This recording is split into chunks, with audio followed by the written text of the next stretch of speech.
pain killer topic को जीवा पूर्व प्रथम आम बुझा जे पेन कौन कहीं आम पेन किलर जो व्यवहार करुचे बेसिकली पेन को ठीक करने आम पेन किलरटा व्यवहार करुचे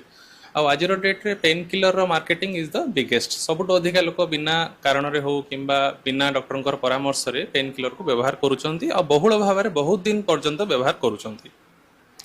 तो पेन किलर आमर पेन उपरे काम करुच्ची बेसिकली आम बुझा पेन कौन पेन जितेबाला भी आम बॉडी रे कौन प्रकार समस्या उपजुची कौन प्रकार इश्यू आसूची देन बॉडी रो गोटे पार्श्व प्रतिक्रिया होची पेन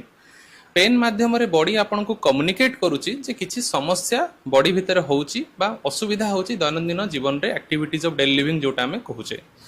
तो पेन केबे भी आपनकर कोनोसी शत्रु नुहे पेन होची आपनकर मित्र कहीं ना पेन ही आपनक सहित कम्युनिकेट बॉडी करिवो से गोटे मात्र हो जरिया होची पेन पेन बा दरज माध्यम रे ही बॉडी आपन सहित कम्युनिकेट करुची जेमती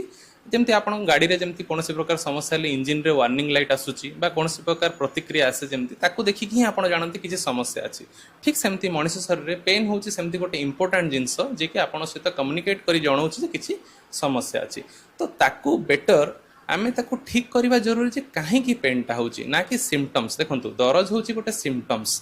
जेमती मोटे उदाहरण